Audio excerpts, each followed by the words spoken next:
ரம்யமான இயற்கை சூழல் அமைந்திருந்தாலும் அடிப்படை வசதிகள் இல்லாமலும் ஆபத்தான பயணங்களை மேற்கொண்டும் தங்கள் வாழ்க்கையை கழிக்கின்றனர் திண்டுக்கல் மாவட்டத்தில் உள்ள ஒரு மலை கிராம மக்கள்.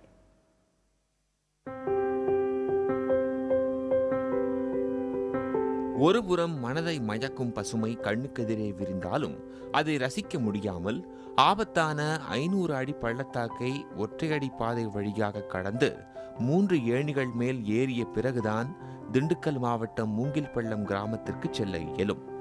தங்களின் அத்தியாவசிய தேவைகளுக்கு கூட உயிரை பணயம் வைத்து 8 கிலோமீட்டர் தொலைவில் உள்ள மன்னவனூர் கிராமத்திற்கு சென்று வருவதாக மூங்கில்பள்ளம் கிராம மக்கள் கூறுகின்றனர். மின்சார வசதி இல்லாத இந்த கிராமத்தில் 1 மாதத்திற்கு முன்புதான் சூரிய சக்தி மின் விளக்குகள் அமைக்கப்பட்டதாகவும், ஆனால் அவை தற்போது சரிவர இயங்குவதில்லை என்றும் அவர்கள் குற்றம் சாட்டுகின்றனர்.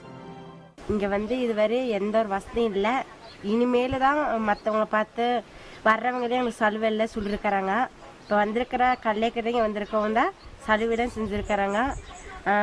இன்னி எங்களுக்கு தண்ணி வசதி வேணும், நல்லா காடு வசதிலாம் எங்களுக்கு வேணும். இனி எங்களுக்கு ரோடு இந்த பாதையெல்லாம் சரி பண்ணி கொடுக்கணும்.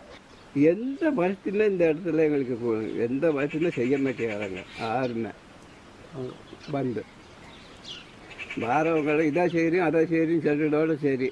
இதனால தான் நாங்கள் இதை எதுவுமே நாங்கள் செய்யாமல் நாங்கள் பயந்துட்டே நாங்கள் இருக்கிறோம்.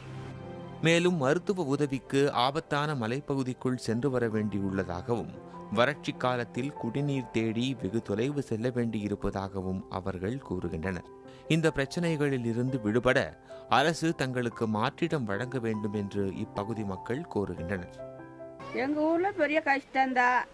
எங்கள் ஊரில் குடி தண்ணி இல்லாமல் அது இது இல்லாமல் நாங்கள் வாழ்ந்துட்டு இருக்கிறோம். கிழங்கா வேற திருந்து நாங்கள் வாழ்ந்துட்டு இருக்கிறோம். மக்களும் எதுவும் செய்ய மாட்டாருங்க.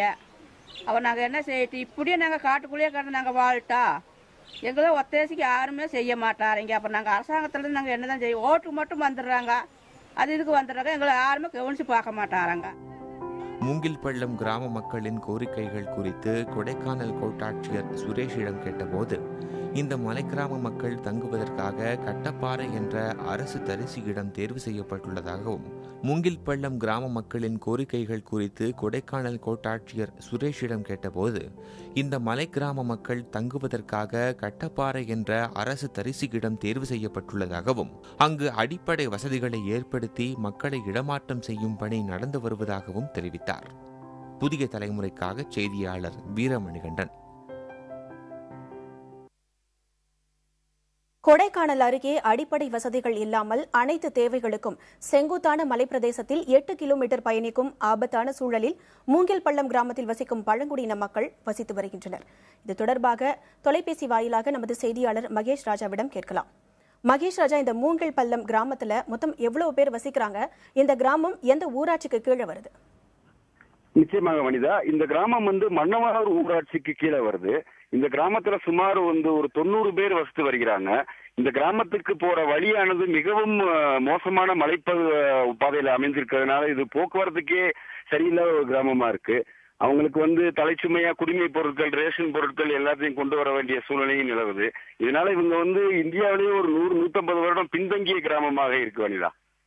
நம்ம செய்தியிலேயே பார்த்தோம், எந்த ஒரு அடிப்படை வசதிகளும் இல்லாத ஒரு சூழல் தான் அந்த கிராமத்தில் இருந்தது.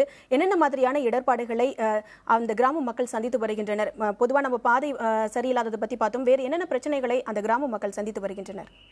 நிச்சயமாக இந்த கிராமத்துல முக்கிய பிரச்சனையா இப்ப வனவிலங்குகளினுடைய தாக்குதல் இந்த கிராமத்துக்கு அதிகமா இருக்கு. கடந்த 6 மாதத்துக்கு முன்னாடி கூட ஒரு மூதாட்டி கரடியினுடைய தாக்குதல்ல இறந்து போயிட்டாங்க. இது மாதிரி ஒரு பாதுகாப்பற்ற சூழல்ல நிலவுறாங்க. இரண்டாவது இவங்களை அரிசி சோறு பாக்குறதே ஒரு பெரிய கஷ்டமான விஷயமா இருக்கு.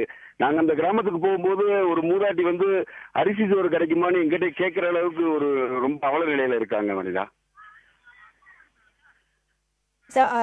நம்ம தொடர்ந்து பேசலாம். நீங்க தொடர்ந்து இணைப்பிலே இருங்க. கொடைக்கானல் கோட்டாட்சியர் நம்மோடு இணைப்பில் இருக்கிறார், அவரோடு பேசலாம். வணக்கம் சார். இந்த மூங்கில்பள்ளம் கிராமத்துல அடிப்படை வசதிகள் எதுவும் இல்லாம அந்த கிராம மக்கள் வசித்து வராங்க.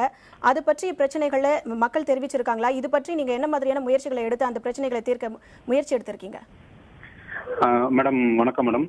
அதாவது இப்போ மூங்கில்பள்ளம் கிராமம் பாத்தீங்கன்னா மன்னவனூர் கிராமம்ல அது ஒரு உட்கடை கிராமம்னு சொல்லிட்டு மூங்கில்பள்ளம் இருக்கு.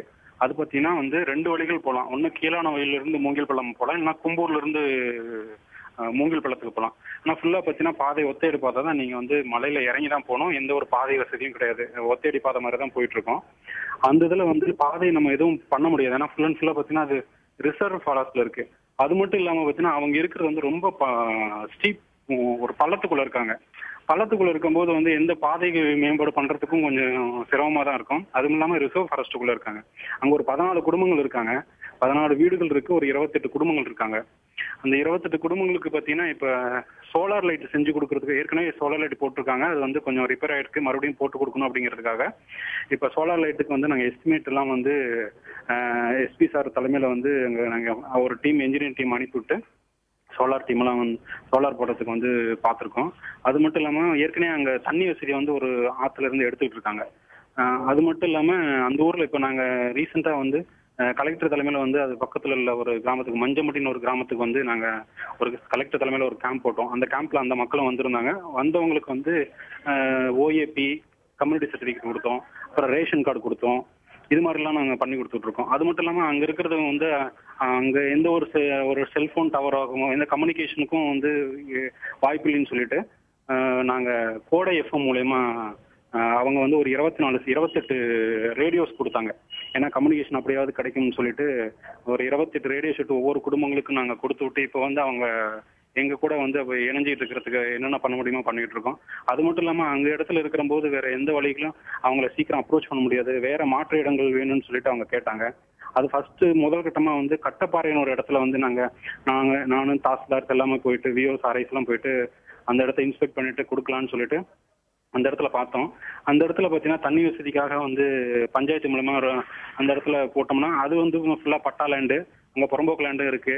அதனால அந்த இடத்துக்கு ரோடு வசதியும் போட்டு கொடுத்துட முடியுமோ, நம்ம தண்ணி பஞ்சாயத்து மூலமா வந்து தண்ணி வசதி எல்லாமே நம்ம செஞ்சு கொடுத்துட முடியும். மற்ற என்னென்ன தேவைகள் பார்க்க இபி மூலமா இபி கனெக்ஷன்ஸ் கூட அங்கே கொண்டு வந்துட முடியும். ஏன்னா இங்கே வந்து ரிசர்வ் ஃபாரஸ்ட்னா நம்ம ஒவ்வொருக்கும் பர்மிஷன் வாங்கிட்டு பண்ணுறதுனால ரொம்ப டிலே ஆகிட்டு இருக்கும். பட் இந்த கட்டப்பாறை இடத்துல வந்து நம்ம பண்ண எல்லாம் பண்ணி கொடுத்துலான் இருந்தோம். பட் அதுவும் வந்து அந்த ஊர் மக்கள் வந்து எங்களுக்கு கட்டப்பாறை வந்து இடம் ரொம்ப இதாக இருக்கு, அங்கே வந்து தண்ணி வசதி இருக்காதுன்னு சொன்னாங்க. அதனால வேற இடம் மாற்று இடங்கள் கூடன்னு சொல்லியிருக்காங்க. ஸோ இதுதான் ஃபர்ஸ்ட் இப்போ நடவடிக்கை எடுத்திருக்கோம். மாற்று இடங்கள் வேற இடத்துல மஞ்சம்பட்டின்னு சொல்லிட்டு ஒரு இடத்துல அவங்க கேட்டாங்க. ஆல்ரெடி மஞ்சம்பட்டிலாம் அனுபவத்தில் இருக்காங்க. சரி இன்னும் மறுபடியும் இடங்கள் இருக்கான்னு சொல்லிட்டு பார்த்து முடிச்சுட்டு அந்த மக்கள்கிட்ட எடுத்து சொன்னா அவங்களுக்கு தேவையான என்ன பண்ண முடியுமோ பண்ணலான்ட்டு முடிவு பண்ணியிருக்கோம். சுரேஷ் சார், இப்போ நீங்க பாத்தீங்கன்னா இந்த மூங்கில் பள்ளம் அப்படிங்கிற கிராமம் வந்து ரிசர்வ்டு ஃபாரஸ்ட்ல இருக்கு அப்படின்னு நீங்க சொன்னீங்க. இப்போ அந்த மாதிரியான பகுதிகளில் அடிப்படை வசதிகளை மேம்படுத்துவதற்கும் சாதாரண பகுதிகளில் அடிப்படை வசதிகளை மேம்படுத்துவதற்கும் ஏதாவது வேறுபாடு இருக்கிறதா? இல்ல இந்த மாதிரி ஒரு வனப்பகுதிக்குள்ள பழங்குடியினர் வசிக்கக்கூடிய மக்கள் இருக்கக்கூடிய பகுதிகளை மேம்படுத்துவதில் என்ன மாதிரியான விஷயங்கள்லாம் நம்ம பார்க்க வேண்டியது இருக்கு? இல்ல இப்ப மேம்படுத்துதல் பாத்தீங்கன்னா இப்ப நான் சாதாரண ஒரு மற்ற நிலங்கள்ல மேம்படுத்தல் பண்றதெல்லாம் ரொம்ப ஈஸியான வேலையா போயிருக்கும். நம்ம டிஸ்ட்ரிக்ட் லெவல்லே நம்ம ஒரு முடிவு பண்ணிடலாம். ஆனா இது வந்து ரிசர்வ் ஃபாரஸ்ட், அது மட்டும் பாத்தீங்கன்னா ஆனைமலை டைகர் ரிசர்வுக்குள்ள அந்த ஏரியா வருது.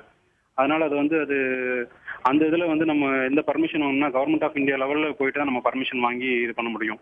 அதனால மக்கள் வந்து அது மட்டும் இல்லாம இப்ப இருக்கிற யங்கர் ஜெனரேஷன் சொல்ல மக்கள் வந்து என்ன சொல்றாங்கன்னா, எங்க அப்பா தாத்தா காலம் தான் வந்து இந்த இடத்துல பட்டு ரொம்ப கஷ்டப்பட்டுக்கிட்டு இருக்காங்க, எங்க காலமும் அது மாதிரி இருக்கக்கூடாது, அதனால எங்களுக்கு மாற்று ஏற்பாடுகள் இங்க செஞ்சு கொடுங்க அப்படின்னு சொல்லிட்டு சொன்னதுனால சரி நிச்சயமா வந்து உங்களுக்கு செஞ்சு கொடுக்க முடியும் அப்படிங்கிறதுக்காக ஃபர்ஸ்ட் ஒரு இடத்த நாங்க சூஸ் பண்ணி நாங்க சொல்லியிருக்கோம். சில பேர் வரத்துக்கு வந்து விருப்பப்படுறாங்க, சில பேர் வந்து விருப்பப்படல. இருந்தாலும் நாங்க வந்து இது ஒரே சமயத்துல எல்லா குடும்பங்களையும் வந்து ஷிஃப்ட் பண்ணிட முடியாது. ஏன்னா அவங்க அந்த இடத்துலயே வந்து காலங்காலமா இருந்தவங்க வந்து ஒரு இடத்த விட்டு இன்னொரு இடத்துக்கு வரதுக்கு யோசிப்பாங்க. அதுக்காக என்ன பண்ணலான்னு இருக்குமா, ஃபர்ஸ்ட் ஒரு 4-5 குடும்பங்களையாவது வந்து அங்க போய் செட் பண்றதுக்கு முன்னாடி அவங்களுக்கு அடிப்படை வசதிகள் என்ன தேவையோ, முக்கியமா தண்ணீர் வசதி, அதுக்காக வந்து ஃபர்ஸ்ட் கலெக்டர் சார் என்ன சொல்லியிருக்காங்கன்னா, நீங்க வந்து அந்த பைப் லைன் மூலமா வந்து அங்க தண்ணி கொண்டு வரதுக்கும் அந்த இடத்துல வந்து டேங்க்ல தண்ணி தேக்கி வச்சு அவங்களுக்கு டிஸ்ட்ரிபியூட் பண்றதுக்கும் ஃபர்ஸ்ட் எவ்வளவு செலவாகும் அதுக்கு எஸ்டிமேட் போட்டுட்டு நம்ம கொடுங்க.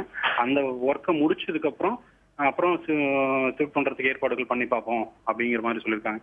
ஸோ அதனால அவங்களுக்கு ஃபர்ஸ்ட் அடிப்படை தேவைகள் என்னவோ, முக்கியமா வந்து நமக்கு இது தண்ணீர் வசதி கேட்டாங்க. அதுக்கப்புறம் வந்து இப்போ தண்ணீர் வசதி கொண்டு முடிச்சதுக்கு அப்புறம் ரோடு வசதி, ஏன்னா எல்லாமே வந்து பட்டாதார லேண்ட்ல தான் இருக்கு. அதனால நம்ம ரோடு வசதி அங்கே கொண்டு வந்துட முடியும். இது ரெண்டும் கொண்டு வந்துச்சுன்னா இபிஎம் நம்ம அந்த இடத்துல கொண்டு வந்துட முடியும். இந்த 3 வசதிகள் கொண்டு வந்தோமே. அங்கிருந்து பாத்தீங்கன்னா ஸ்கூல்ல உங்களுக்கு பக்கமா ஒரு 2 கிலோமீட்டர்லயே ஸ்கூல் இருக்கு. பார்க்கும்போது அந்த கிராம மக்கள் வந்து எவ்வளவு கஷ்டப்பட்டு அந்த கிராமத்துக்குள்ள போறாங்கன்ற சிரமத்தை வந்து நம்மளால உணர முடியுது. அடிப்படையில ஒரு சாலை வசதி, மருத்துவ வசதி இல்லாத ஒரு சூழல்ல அந்த மக்கள் வாழ்ந்துட்டு வராங்க. எவ்வளவு சீக்கிரத்துல அவங்களுக்கு வந்து ஒரு மாற்று இடம் வழங்க வேண்டியது முக்கியத்துவம் வாய்ந்ததா இருக்கு. நீங்க சொன்னீங்க கட்டப்பாறை அப்படிங்கிற இடத்த வந்து நாங்க மாற்று இடமா நாங்க தேர்வு செஞ்சிருக்கோம் அப்படின்னு சொல்லிட்டு, அதுவும் அங்க சரியா வராத பட்சத்துல மஞ்சம்பட்டி அப்படிங்கிற கிராமத்தை அந்த இடத்தை வந்து நாங்க தேர்வு செய்திருக்கோம் அப்படின்னு சொன்னீங்க. இந்த வேலைகள் எவ்வளவு துரித கதியில செய்து முடிக்கப்படும்? இல்ல இப்ப நாங்க இது வரைக்கும் பாத்தீங்கன்னா அங்க ஏன்னா ஃபர்ஸ்ட் நாங்க தான் அந்த இடத்துக்கே மூங்கில்குளம் சொல்லிட்டு எல்லாம் ஒரு டீமா போய் பார்த்தோம். இது வரைக்கும் யாருமே வரலன்னு சொல்லியிருந்தாங்க. நாங்க தான் போய் பார்த்ததுனால எங்களுக்கு போய் பார்த்ததுனாலதான் என்னென்ன பிரச்சனைகள் எங்களுக்கு தெரிஞ்சு வந்தது. அது இல்லாம இப்பதான் வந்து இப்போ சொல்லதுக்கு அப்புறம் ஒரு விஷயமா நாங்க பண்ணலாமலான்னு சொல்லிட்டு ஐடென்டிஃபை பண்ணி கொடுத்தோம். அது இல்லாம மூங்கில் பள்ளத்துல நம்ம செஞ்சு கொடுத்தாலுமே அங்க அதுவும் ஒரு ரிசர்வ் ஃபாரஸ்டுக்குள்ளதான் வந்துட்டு இருக்கு. அது கொடைக்கானல் டிவிஷன் அந்த மூங்கில் பள்ளத்துல அந்த மஞ்சம்பட்டின் ஏரியாவுக்கு நீங்க போனீங்கன்னா வேற உடுமலைப்பேட்டை வழியா போயிட்டு திருப்பூர் டிஸ்ட்ரிக்ட் சுத்தி வரணும். பட் இங்க வந்து நம்ம மன்னவனூர் சைடு, அதாவது இந்த கும்பூர் கீழானவயல் பக்கத்துல நான் சொன்ன கட்டப்பாறை இடத்துக்கு வந்து மக்கள் வந்துட்டாங்கன்னா அதுல இருந்து அவங்களுக்கு ஸ்கூல் பக்கமா இருக்கு, ரோடு வசதி, தண்ணி வசதி இதெல்லாம் பண்ணி கொடுத்துட்டோம்னா அவங்களுக்கு அந்த இடத்துக்கு பஸ் வசதி எல்லாம் ஏற்படுத்தி கொடுத்துட்டோம்னா அது வந்து அவங்களுக்கு அங்க ஸ்கூல் இருக்கு, அதனால போய் முடிச்சிடலாம். நீங்க மஞ்சம்பட்டிக்கு போனீங்கன்னா வந்து மஞ்சம்பட்டியில இருந்து உங்களுக்கு ஸ்கூலுக்கு போகணும்னா உடுமலைப்பேட்டைக்கு தான் போய் ஆகணும். அது வந்து சுத்து ஒரு 2.5 மணி நேரம் டிராவல் பண்ணி தான் நீங்க அந்த இடத்துக்கு போக முடியும். அதாவது எந்தவித அடிப்படை வசதிகளும் இல்லாமல் இருக்கக்கூடிய அந்த மூங்கில் பள்ளம் கிராம மக்களுக்கு விரைவிலேயே எல்லா விதமான அடிப்படை வசதிகளும் சென்று சேர வேண்டும் அப்படிங்கிறது தான் எல்லோருடைய எதிர்பார்ப்பும். இணைப்புல வந்து உங்களோட கருத்துக்களை எங்களோட பகிர்ந்து கொண்டதுக்கு மிக்க நன்றி. செய்தியாளர் மகேஷ் ராஜா, உங்களுக்கும் நன்றி.